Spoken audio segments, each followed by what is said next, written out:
Pico Iyer, thank you so much for being here with me today from Japan. I'm so really happy to be here. Thank you, AJ.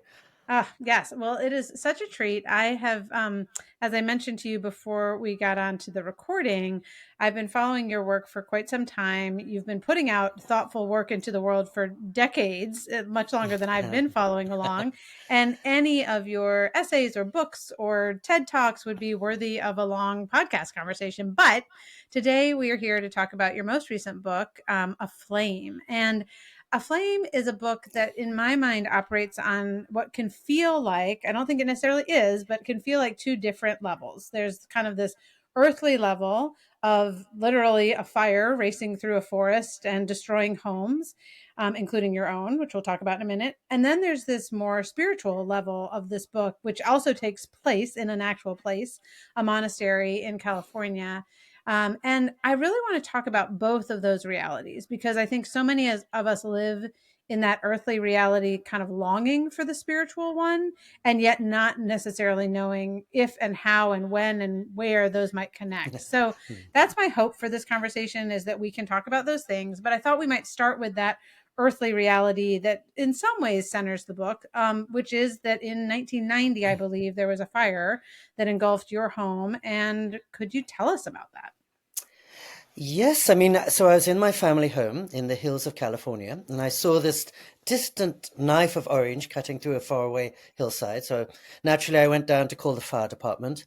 When I came upstairs again, 5 minutes later, our house was completely encircled by 70-foot flames, five Mm. stories high. So I grabbed my mother's cat to escape. We jumped into a car. We drove down our little driveway, and we found we couldn't go up and we couldn't go down. The smoke was so intense that we could hear helicopters above, but they couldn't see us and we couldn't see them. And the fire was so thick that no fire truck could get up to us. And so we were stuck in the middle of that fire for 3 hours. And really, the only thing that saved us was a good Samaritan who'd been driving along the freeway, and he saw a fire break out in the hills. And because he had a water truck, he drove up to be of help, and by chance ended up stranded right next to our driveway. And so every time the flames approached from the north, he would just poke a little hose towards it and it would recede. And then the flames would approach from the south and he'd poke the hose in that direction and they would recede. And really, so by saving his life, he saved our own. And in those days, of course, fires were quite a rarity.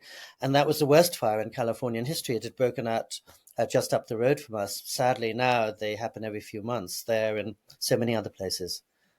Yeah, so I'm curious for you in that moment. Like, again, well, in the book, there's a sense of retreat that comes after the fire, and how Mhm. in time. I mean, can you talk about that? I guess I'm really asking you to talk about the monastery. Yes, of So, course, of course. so we've got the fire, kind of in a Yes, very short yes, detail. Now we've got the monastery. How did yes. you get kind of from the fire to the monastery? Yes. So when finally a fire truck could get up to us and tell us it was safe to drive downtown, I went to an all-night supermarket. I bought a toothbrush, and then I went to a friend's house to sleep on the floor. And of course, I was on that floor for many months to come as my mother and I slowly reconstructed our lives. And at some point, another friend who was a school teacher came there and he saw me on the floor. He said, "Come on, Pico, you can do better than this."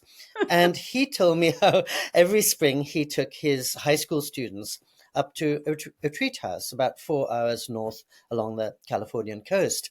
And as he had it, even the most phone addicted, fidgety, distractible Californian teenage boy only had to spend 3 days in silence. And something cooled down and calmed down in him to the point where he said many of his students never wanted to come back to their regular lives. And he also said, if nothing else, you'll have a bed to sleep in, a wide desk, a private walled garden over the Pacific Ocean, all the food you can eat for $30 a night. And I guess to speak to your larger question, I'm not sure in other circumstances I would have raced to go and stay in a Benedictine monastery. But in this case, for practical reasons, it certainly looked more appealing than the floor on which I was sleeping. And I'd Huh. always been drawn to monasteries of different kinds. And I'd gone through 15 years of Anglican schooling in England. So in many ways, I was well prepared for it and maybe more eager to respond to that invitation than some people would have been. And I won't keep on with this long answer now, except to say from the very first minute I stepped into that place, I felt at home and realized that this is what I'd been looking for so many years. Well, that's what I was going to ask was also because the way you answer that question is you were prepared for it, but almost on like a logistical level in the sense that Mm, you didn't have a place to sleep and mm, this felt like a mm. good one. I'm Yes. curious also whether there was a sense of either spiritual preparation or actually like was the fire itself a turning point? Is there a before and after for you in your life that is marked by that experience? I think logistically, the fire made this all more possible. But spiritually and inwardly, I probably had been waiting for this all my life. So both Hmm. my parents were philosophers. They taught comparative religions. They taught mysticism. So I'd grown up with that notion in my Hmm. head. And actually, when I was 29, which was 3 years before the fire, I left my really exciting dream job in New York City to come here to Japan to live in a monastery for a year in Japan. And I only lasted a couple of weeks, but Hmm. already in my 20s, I had the longing to find a complement to our busy and distracted lives. And as Yeah. in any parable, I traveled all the way across the world to find a monastery in Japan, only to find my perfect monastery up the road from my house in California. That is really fascinating. And I there's a quotation in the book where I think you're quoting a monk who says, Mhm. "Anyone can sit in a zendo. The Yeah. trick is to sit in the world." Yes. And that was again one of those moments where I thought about wondering what is it in sitting in silence that teaches you how to sit in the world differently. In what ways does the monastery kind Yes. of return you to the earth, so to speak? Beautifully said. For me, if you were to ask why I go there, and I've been more than 100 times over the last 34 years, it's to remember what I love, to recall what really matters, and to sift what is trivial from essential. Because I find, and probably many people do, and I'm driving along the freeway from the bank to the supermarket to the grocery store, my head is full of 1,000 things, 999 of which are pretty irrelevant in a larger Hmm. term, but I can't see the larger picture, and I can't recall what is really, really important and the people that I owe the most to.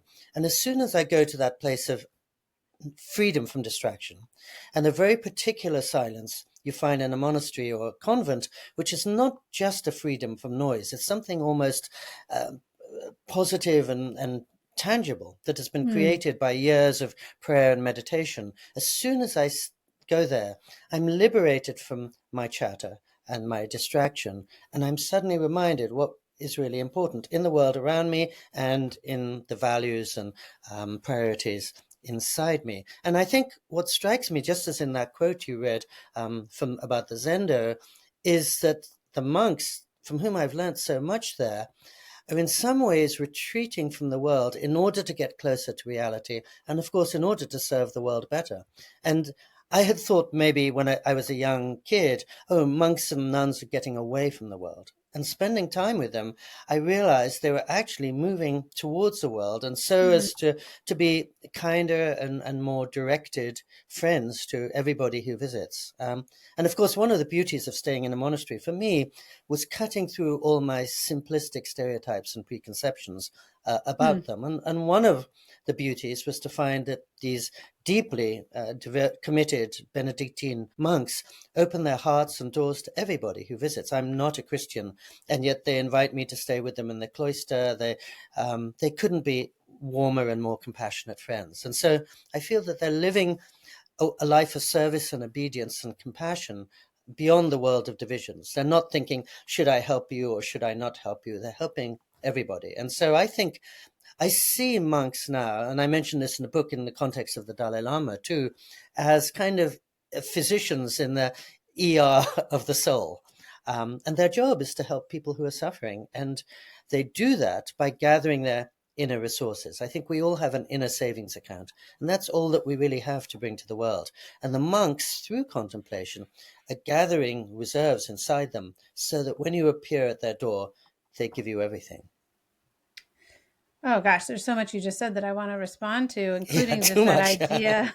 No, I love it. I love it. But I'm thinking about the relationship even between the word hospital and hospitality, and what Oh, you just beautiful. said, as far as just the human soul needing that sense of like welcome and belonging as you are, and not only if you adhere to these beliefs or Yes, check yes, these yes, boxes yes, or yes, any other yes, set of yes, criteria. yes. Um, I also have a quotation here. There were so many passages in this book that I just love, but thinking about what you just said about the monks and what happens in that con- not constant but ongoing state of contemplation. You wrote, "Contemplation, I come to see, does not in any case mean closing your eyes as much as opening them to the Mm, glory of everything around you." mm, And there's so much in this book about learning to hear, learning to see, learning mm. to be, yeah, learning to be present Yes, to the moment, yes, learning to be yes, present to people, and the ways in which withdrawal is actually what allows engagement. There's some sort of relationship there. It seems that it sounds like it's actually a pretty almost a rhythmic aspect to your life now as you mm. return to this place over and over again, but also bring it with you back into the world. Does that kind of characterize things Oh, correctly? that's beautifully said, and I love that connection between hospital and hospitality. Perfect. And yes, and to extend what you were just saying, when I first went there, as I'm an only child, I'm a writer, so I spend much of my day alone. And to sit in a little cell above the radiant coastline in Big Sur, California, with not a care in the world, felt like absolute heaven. I love just being free and being alone day after day. And it was only after a while of staying there and going back many times that I saw, I think, as you're suggesting, that solitude was a gateway to a richer sense of community and compassion and gathering Mm. more to share with other people. And of course, when I stay with the monks, their lives are often the opposite of solitude because they're bustling around, taking care of accounts and cooking and fixing the generator and tending to one another as well as looking after their guests. And I've come to see why St. Benedict called his monasteries chapels of love. Mm. Because I think that's essentially what you're learning there. I had thought when I first went, I will learn how to live, and I'll get the rare luxury of being alone with no schedule every day, free to follow intuition. And I do have all that.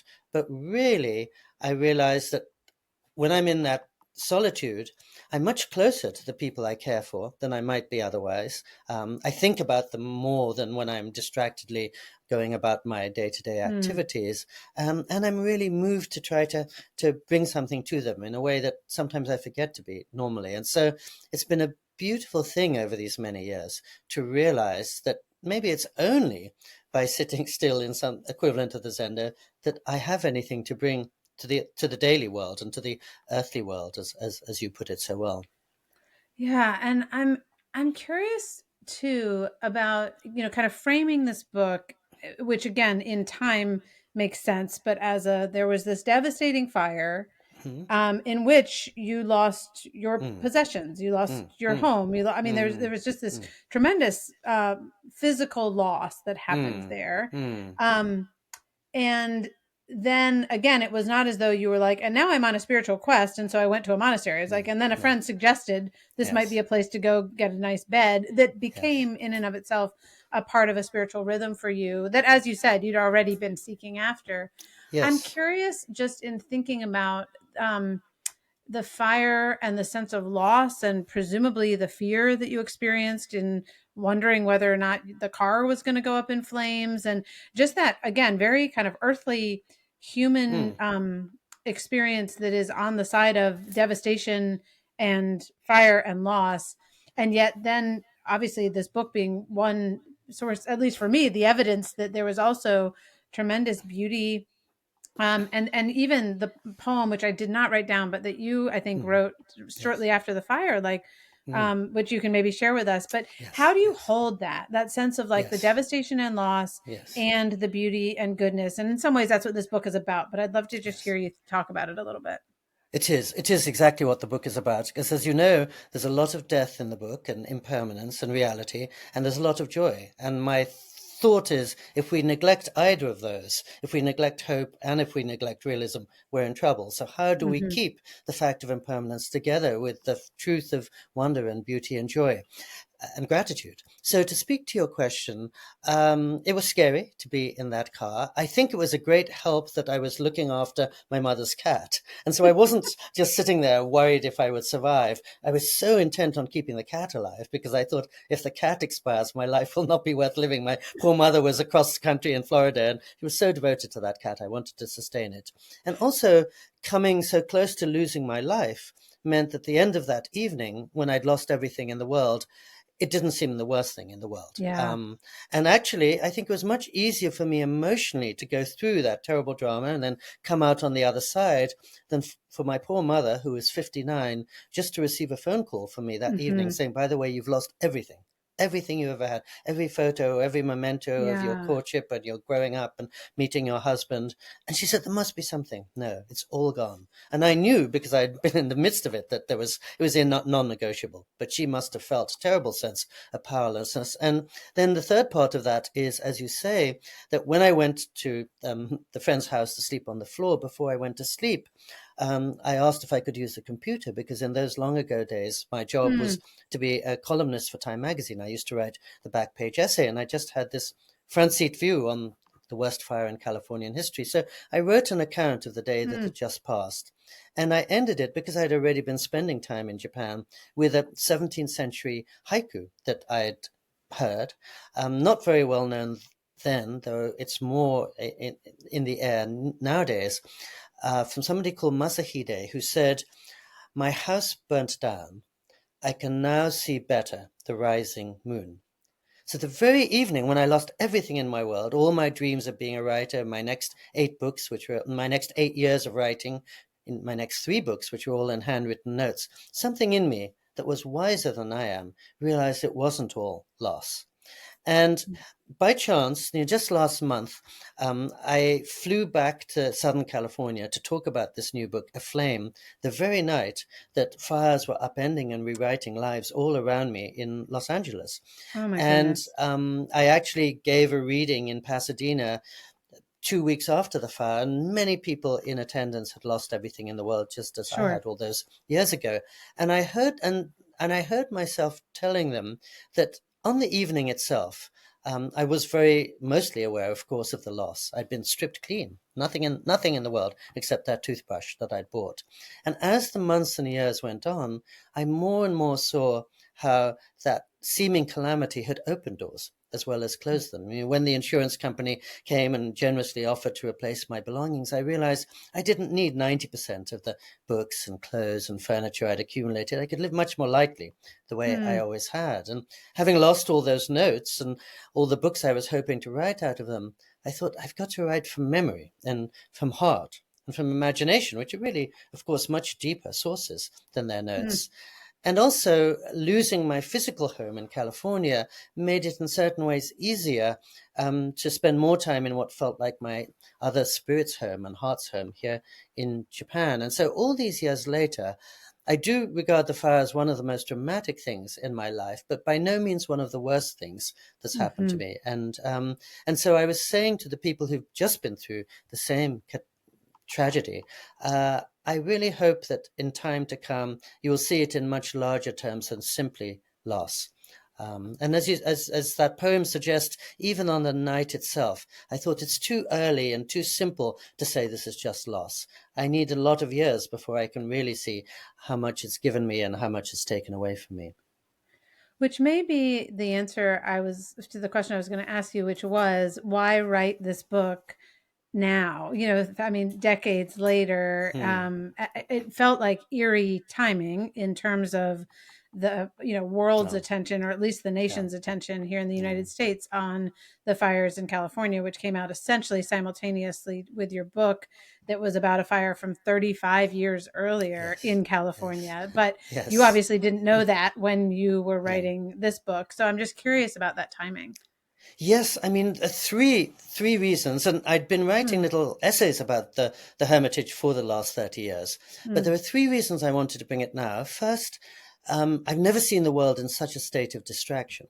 And my fear is that many of us lose that deeper part of ourself and that connection with a more eternal reality. Mm-hmm. Because we're so, as I was saying, racing around from thing to thing, multitasking, and there's so much on our minds that we can't step into an open meadow and recall what really matters. T.S. Eliot many years ago said, what is a life we've lost in living?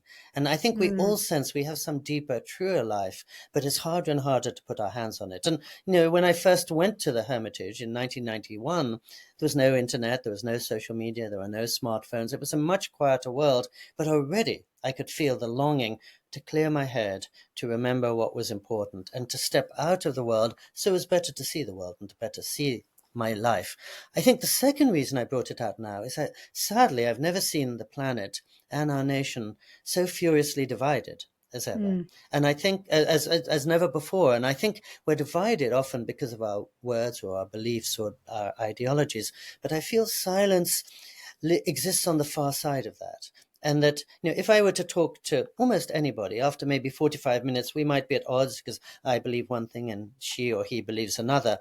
But when we're joined in a moment of silence, I think we're united in some place much deeper than our assumptions and our Mm. thoughts. And I think that's almost the human core of us. Just as when you and I walk down a sidewalk and we see somebody fall down, we reach out to give her a hand. We're not asking, was she from a red state or a blue state? Is she Muslim or Jewish or Christian? Yeah. She's a fellow human. And I think silence exists in that space of common humanity where too often our beliefs and our words cut us up. And so in a world of division, as a writer, I'm thinking about what can bring us back to what we share rather than what separates us. And then I think the third reason is that Yeah. I've never heard my friends so despairing and so anxious as they are now in the midst of climate change and wars and technologies that are racing out of our control.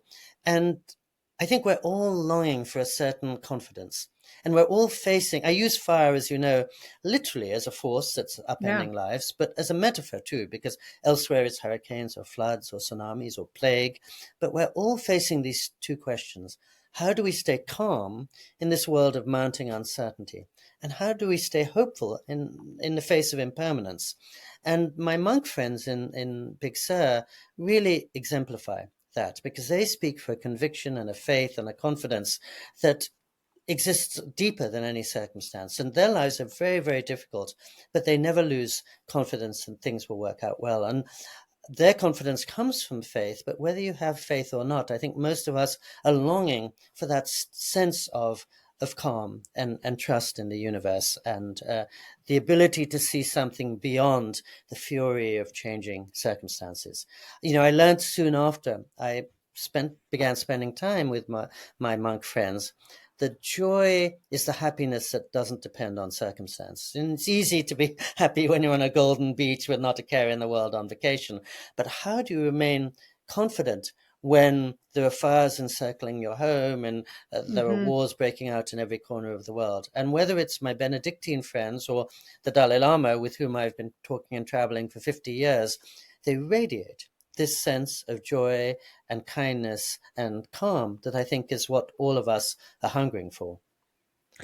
So, how do you answer those questions that you posed in terms of that ability to um, stay calm and hopeful in the midst of so much uncertainty? Mm, Again, there are religious and spiritual traditions that perhaps give us ways, and I know you've studied those, mm, experienced those, and mm, yet you also mm, would not say, I do that by being a Christian, right? Or I do that right. by being a Yes. Buddhist, even. Yes. Like, Yes. so Yes. so how do you answer those questions?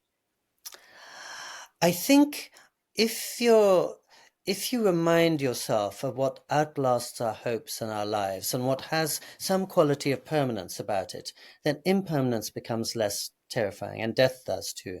So, to give an example, quite soon after I began staying in the monastery, I received a phone call that my father, at a fairly young age, had been rushed into hospital, and 2 weeks later he died. And because my parents' only child, it was a really busy time. I had to look after my grieving mother and organize the memorial service and the obituary and answer the condolence calls. And I thought, how am I going to steady myself in this tumultuous moment?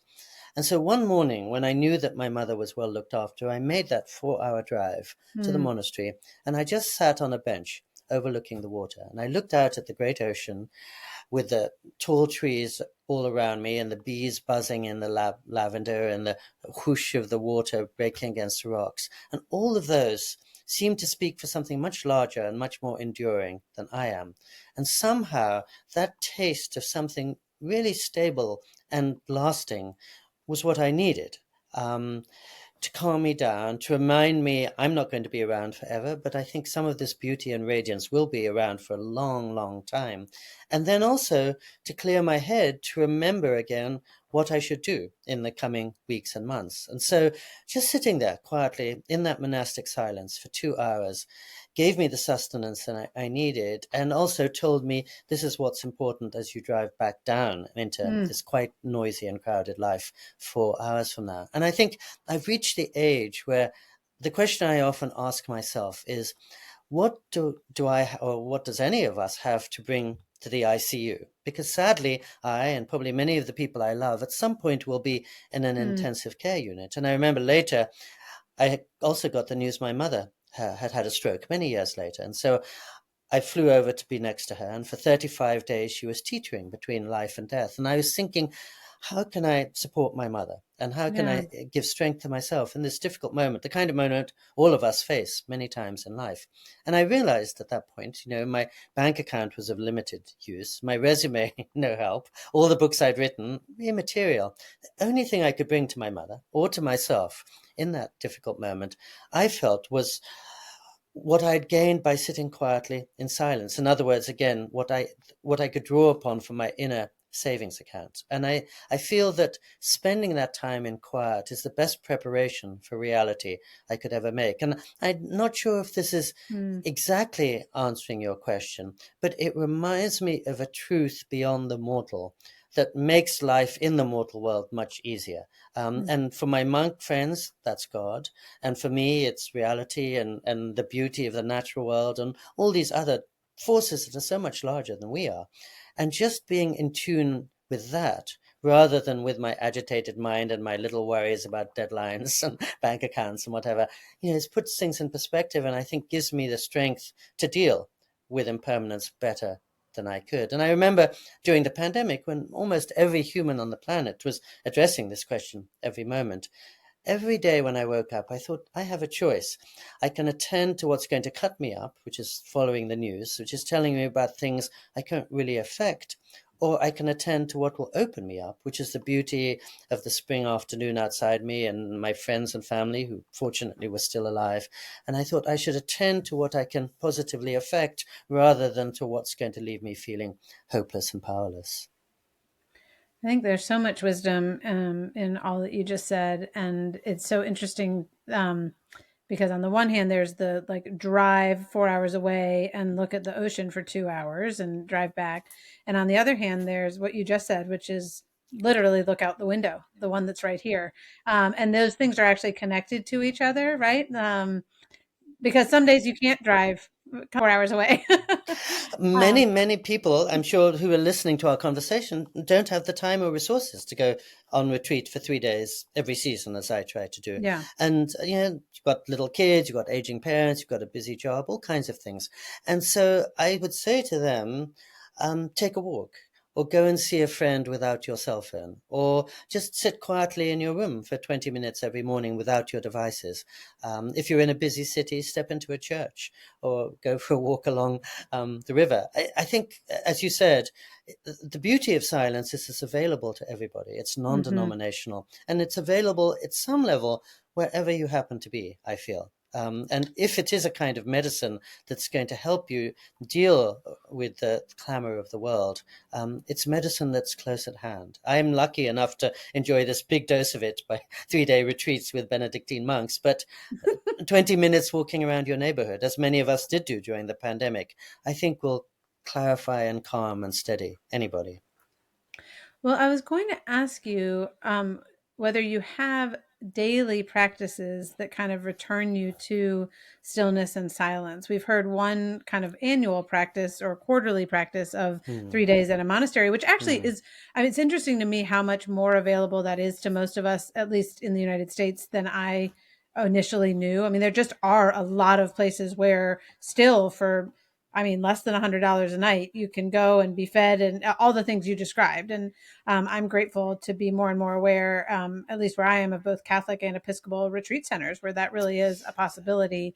But whether it's, oh, I'm only going to do that every so often, like what are there Hmm. daily ways in which you not just, oh gosh, something hard just happened and so I'm going to respond by, as we just talked about, looking out the window or taking a walk, but are there things that you kind of proactively do to return to that place of stillness and silence? Yes. And again, I'll give you too long an answer. First, by attending to what you began to say, which is I do have friends who say, I don't have time to go on retreat. And the more I hear them say that, the more I think they're in urgent need of a retreat. And they probably do have more time than they think because if the Super Bowl's on TV or if their friend's giving a party, they've got plenty of time suddenly. Yeah. And I worked out at an early stage that if I spend just 3 days every season on retreat, that's only 3% of the days of my life, but it completely transforms the other 97%. So it's probably Wow. the best spiritual investment, emotional investment I'll Hmm. ever make. In terms of daily practices, four things come quickly to mind that I probably partly gained through spending time in the monastery. I found over the years, because I've been a full-time writer for 43 years now, that the most important part of my writing takes the form of taking a walk. So I take 2 walks every day, and that's Hmm. really where I get the best part of my writing done. Because, of course, when I'm at my desk, I'm surrounded by my outline and my notes. I can do the micro stuff. But for completely rethinking a whole project or coming up with fresh ideas, I have to be away from my desk, just walking with nothing on my mind, and then all kinds of inspirations can come to my mind. The second is Lectio Divina, which, as you know, monks practice the reading of spiritual texts, often while they're having lunch. And so I thought if I even spend 15 minutes every day reading something that speaks to my soul, Hmm. uh, from a monk often or a wise teacher, or it could be from a poet, from Emily Dickinson or Henry David Hmm. Thoreau or others. Nothing is going to be lost. And that's really a good way for me to start the day. It sets a tone, like striking a bell at the beginning of the day. Yeah. And everything is that follows is only going to be as rich as the extent to which I'm grounded. And everything in my outer life is only going to be as deep as my inner life is. So let me attend to my inner life with even a little bit of Lectio Divina. I also actually have a practice whereby every afternoon, after my first 5 hours at my desk, I go and sit on a tiny terrace and I read a book, a novel or a serious piece of nonfiction. And when I come inside again, I can tell I'm much deeper, more nuanced, more attentive. I'm a much better version of myself than the person who stepped out just by giving my undivided attention to something wise and sustaining for an hour. And then I think the fourth thing I try to do is instead of killing time, to restore it. So it used to be that Hmm. every evening here in this little apartment, I'd be waiting for my wife to come back from work. And I never knew if it was 20 minutes or 70 minutes. So I'd literally kill time. I'd scroll idly through the internet or I'd turn Huh. on the TV. There's never anything good to watch on Japanese Yeah. TV. And then I thought, wait a minute, why don't I just turn off all the lights and listen to some music?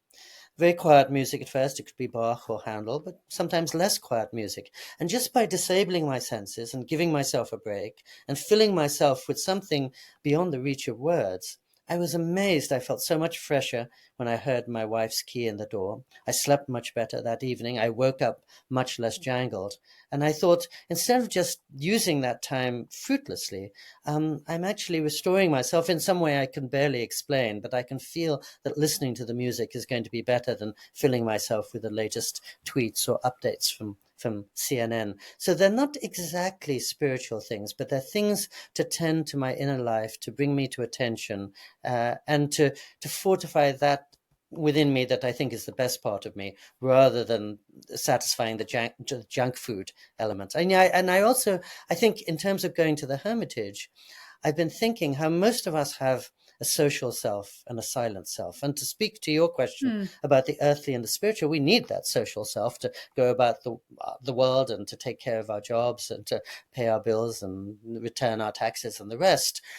Yeah. But I think we sense something deeper, as I was saying before, that I would call our silent self. And unless we nurture that, everything else is going to wither a little bit. I mean, 600 years ago, the great Christian mystic Meister Eckhart said, so long as the inner work is strong, the outer will never be puny. If your inner work is strong, your relationships, your career, your understanding of yourself will take care of itself. But if you don't do that, it's like driving a car without an engine. And I think it's so easy to concentrate on the external. And the external, I worry, is almost drowning out the internal these days.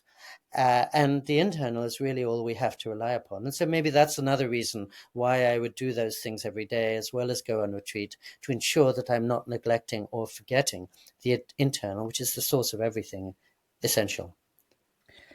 I know. I'm so struck these days by, and you've mentioned this a number of times in various points in this conversation, but the um, how easy it is to stay on the surface all the Yes, time. yes, Whether yes, yes, that, I mean, certainly whether yes. coming through phones, entertainment, as you mentioned, junk food, there's just Mm, a quickness and an ease and a kind of a shortcut yeah. that is not actually deeply pleasurable or deeply challenging. I mean, and yet it's really, really tempting to live there all the time. And it does take, it feels like almost acts of resistance not to live there all the time.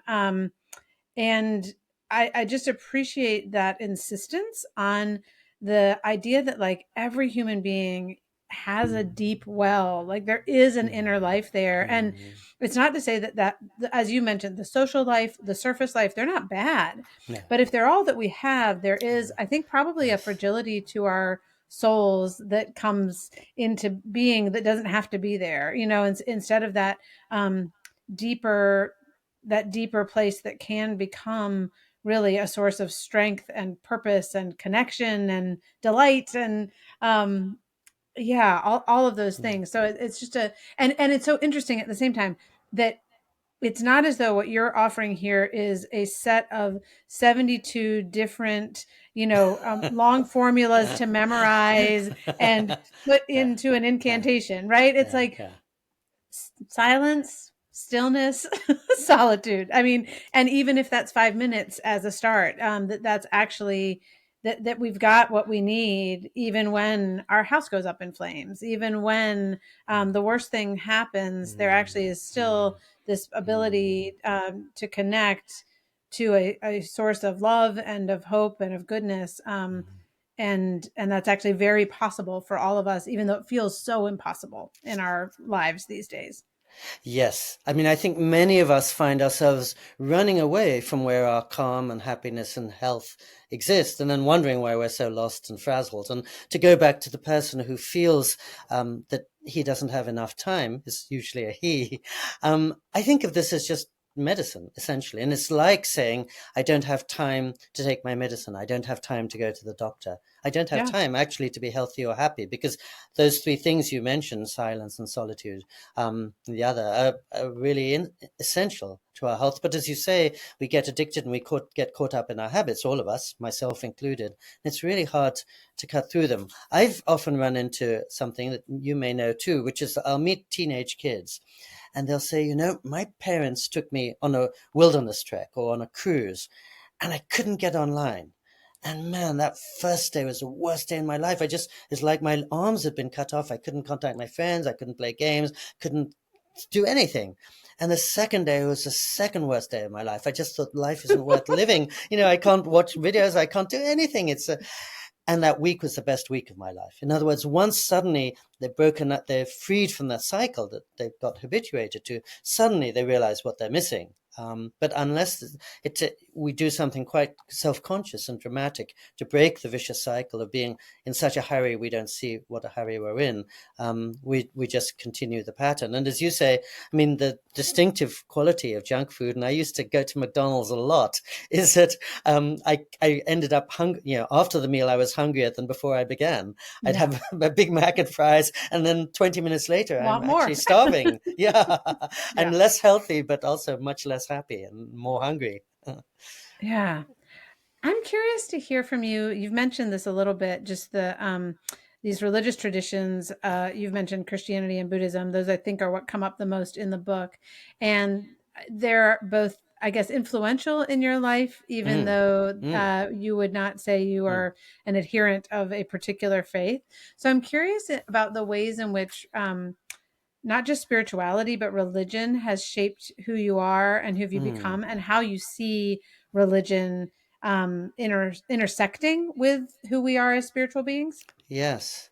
I think religion is really important. And people are so conscious now of the ways humans don't do justice to the heavens, or things that are done, bad things that are done in the name of religion, or bad things that members of a church do, that I think we're in danger of throwing out the baby with the bathwater. And Christianity or Buddhism or any major tradition is much greater than its adherents, and its Mm, adherents are always going to be mortal and fallible. But that doesn't mean that they don't have a huge amount to give. And I should say, especially in the context of this program, that when I was growing up and going through all of that, my Anglican schooling, at the end of 15 years, we had chapel every morning and chapel every evening, and the Lord's Prayer in Latin on mm, every Sunday evening, and the Gospel according to Matthew in Greek in those classrooms.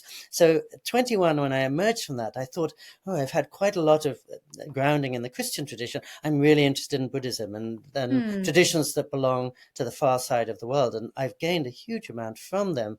But one of the joys of finding myself in the Benedictine hermitage is being reawakened to the beauties of the Christian tradition, which otherwise I think I would have taken for granted. Your back garden or the world that you think you know well is often going to be less fascinating than the other side of the world, yeah. and it's going to be Yeah. more neglected. And so I'm so grateful, whether it's nowadays Father Thomas Keating or Richard Rohr or Thomas Merton or Meister Eckhart, whom I cited, or the Cloud of Unknowing. There's this huge treasure house right here in our midst that I and probably many of my friends was likely to neglect. And it's interesting too, when because I've spent a lot of time with the Dalai Lama, and because he's really had a front seat view on every major religious tradition. uh, well, I'll say two things. One is that he tells me often, and he tells other people, that he thinks that because Tibetans lived behind the highest mountains on earth in relative seclusion for many centuries, he said, well, maybe we have a slight advantage when it comes to meditation because we're Mm, living in this very calm and sequestered world. But he always says that he tells his Tibetan monks to learn from their Christian brothers and sisters when it comes to social justice and tending to the mm, poor and the suffering. And he says that he feels Christianity is one of the greatest forces in the world when it comes to going out to Africa or to our inner city streets or to people who are in any kind of difficulty and extending a hand. I mean, just as you were saying, bringing the spiritual fruits right into the earthly world where they're most needed, essentially. When you're in a monastery or when you're on a mountaintop, things are pretty calm and people are often doing quite well. But it's when you're in Times Square or in the broken heart of Atlanta or Los Angeles that's when you need to bring the spiritual gifts that you have mhm, acquired. And it's very moving to hear him say that. And the other thing that I've been so impressed by, both by among my Benedictine friends and, for example, the Dalai Lama, is to see that those people who are most deeply committed to one tradition are the most open to every other. And one of the first things I mm, had to understand when I spent time with my Catholic monk friends was they're the least dogmatic people in the world. They're much more open-minded than I and most of my friends mm, are. They maintain a Catholic Hindu ashram in southern India. They teach at the Zen monastery across the hills. When you go into your little cell and there's a pamphlet explaining the Camaldolese congregation to you, on the very first page they say, well, remember that Buddha was the founder of monasticism. They mention Buddha rather than St. mm, Benedict, and they quote from the Rig Veda. And conversely, I'm always moved that His Holiness the Dalai Lama gives talks on the Gospels to groups of Christians, and tears come to his eyes when he Yeah. thinks about certain of the parables of Jesus. And again, in this divided time, these souls who are so firmly committed to one tradition are therefore so open to every other, I think, are serving as a model to us that to hold on to a belief doesn't mean protectively and defensively excluding every other. But if you're really inhabiting that belief, then you're ready to be open to and to learn from other traditions as well, without feeling that they're going to threaten your own. So it's a long and maybe indirect answer, but I feel that religion is an indispensable aspect of life that we neglect at our peril. And I think when I hear people talk about being spiritual without religious, I understand what they're saying, but religion speaks to me for community and tradition and all kinds of really important things that I don't think we can easily do without. And as a result of spending all this time with these monks, and I've stayed in monasteries in Australia and New Mexico and Japan and England and elsewhere, although we have a lot of New Age centers and spiritual retreat houses and yoga centers and spas now, I think we really need classic monasteries and convents based on a Hmm. 1,000-year-old tradition, as with my Camaldolese friends, where people are making a lifelong commitment. And anyone who stays there is going to be so moved by the depth of that commitment and the fruits of that commitment, because they're gathering so much to share with everybody else. And also, what so impresses me about monasteries and convents is they're not based around a single mortal individual. And in the best of them, like the ones I know, they're not exclusive at all. They're not saying you have to adhere to this policy Right. to nurture your soul.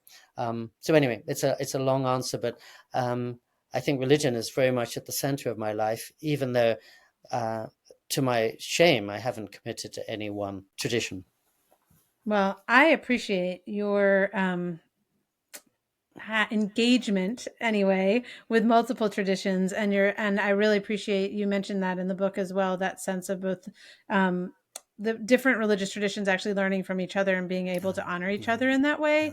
And I think that one of the things I've learned just as an individual, who I am a committed Christian, and yet as I have grown actually in my commitment to my religious tradition, faith, and all of those the above, what you just described is true, where I'm actually more open and really grateful, as opposed to feeling somewhat threatened by Yeah. other religious traditions. And so for me, when I first started to practice yoga, I was afraid that I was actually going to be kind of diluting or losing my Christianity because I was perhaps entering into this other spiritual or religious tradition, instead of saying, in what ways might I be open to what, you know, God, in my language, Yes. has to give Yes. me, Yes. and through the experience of generations, centuries of people who have been able to experience something divine here. And again, it has not changed my desire to follow Jesus